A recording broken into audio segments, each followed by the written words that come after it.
Hello,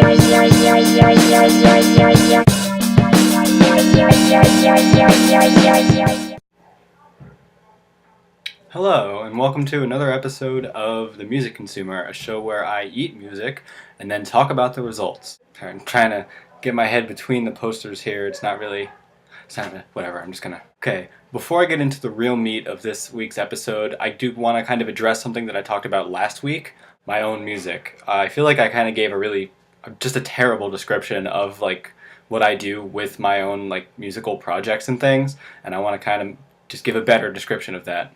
I make music under the name Citizen Insane, and I do a bunch of different things. It's generally all within the vein of electronic music, but different styles of it, and I keep everything analog. So I do everything basically with my keyboard, which is there.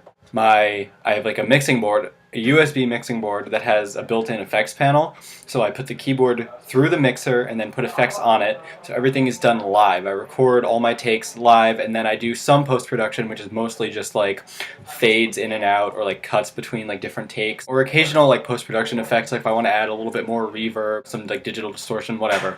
I do that in a variety of different styles. So my first couple of projects were mostly ambient, and then I moved into some more experimental territory, and then I did an acoustic album like I mentioned, and now I'm working on a project that I'm calling my pop album. It's going to be a full-length album.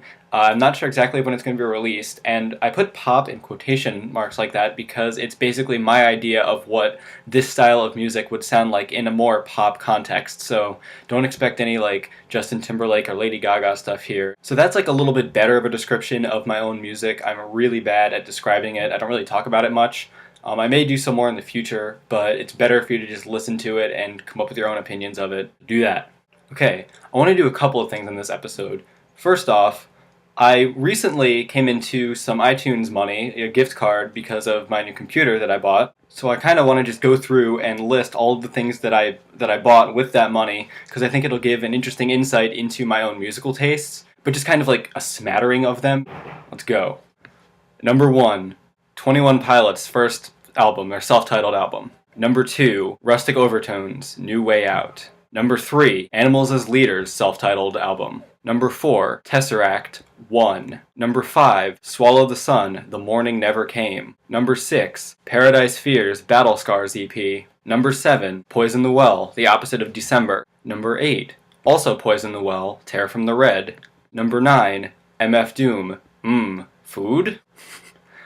What was that, number 9? I think number 10, Paramore, self-titled album. Number 11, Aphex Twin, Xylem Tube EP. That is not hard to say. Number 12, This Will Destroy You, Moving on the Edges of Things single. Number 13, Brand New, Fork and Knife single. And number 14, the Firefly television soundtrack. Because yes, I probably screwed up literally all of those numbers. I'm not even gonna fix them. Okay, the next thing I want to do is basically just talk about a show that I recently went to. And by recently, I mean 2 weekends ago now. I went to this show the night that I recorded the first episode, right after I recorded it. So that shows you how long it took me to get that episode up. So this is a local band. They're called Second Dam, and I saw them in a little pizzeria / bar / place. There were a couple of opening acts. The first one could have been really good. It was this electronic duo, one guy on synthesizer and vocals, and then another guy on bass. And they could have been really good, but I feel like they just didn't have enough rehearsal time. The second band was this all acoustic, kind of folk-y type thing, a little bit in the vein of Mumford & Sons, but actually good. And then Second Dam came out, and oh my god. I had only listened to a couple of songs beforehand, on Bandcamp, so I didn't really know what to expect to go into a live show. This band's music is made to be played live. It sounds so much better live than it does on the album. I'm not even really going to go into their style or their sound, but just the energy of the show was so contagious. The band played with just so much energy that you couldn't help but just move to it. Even though I was stuck totally in the corner against the wall next to this weird switch that I was afraid if I hit it I would just fuck up the entire show. But it was a really good time, and it was the drummer's birthday. I almost said the drummer's bassist. But yeah, it was the drummer's birthday, and so towards the end of the set, all these balloons came out. Like people were throwing balloons around. So yeah, if what I said at all sounds interesting to you, you should check this band out on Bandcamp. They have their debut album up for free, but they also have it as a CD that you can pay. I think it's like a $10 minimum. I would definitely buy the CD. Like support these guys because they are doing good things. Seriously, I feel like my face is really dark. I don't know what to do about that. The lighting in here is kind of weird. And lastly, as always, a musical recommendation. So this is a band that I mentioned earlier. It's Rustic Overtones, and the song is Rock Like War. I feel like this song is like the best single representation of this band's sound, because up until this point, this band was mostly playing this really kind of soulful like blend of like rock and funk music. They have a horn section, and then they've got the standard like guitar, drums, bass, vocals. This is another band that's also so much better live than they are on the album, which is saying something because they're really freaking good on the album. My first encounter with these guys was actually seeing them live. I had never heard them before up until this point. I saw them live, and they put on such a good show.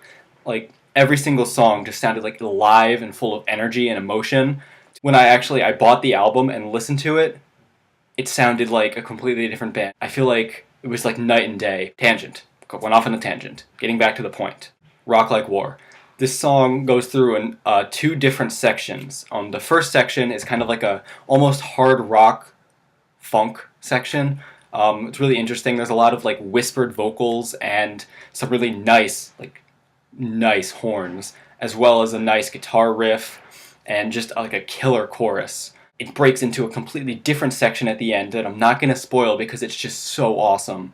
But it kind of showcases a completely different side of the band's sound. So yeah, check out the song Rock Like War, and if you like it, you should check out Light at the End and all of their albums before it, because they're all basically in the same style with just like little tweaks, like in refinements. And then if you like all of that, I would definitely recommend also their album New Way Out, because it takes that same sound that they've been working with, but adds like a completely new element. My phone just did a weird thing. They have the horn section, but they also bring in a string section, so the songs just have so much more depth to them and so much more like emotion. Kind of a little bit less energy, but still really good, so check it out. Okay, yeah, that is my show. I feel like this episode was kind of all over the place because I'm still kind of getting my bearings in the YouTube world. You should probably like and subscribe and do all those things because that helps me out. And tune in again next week for another, hopefully better episode. Bye!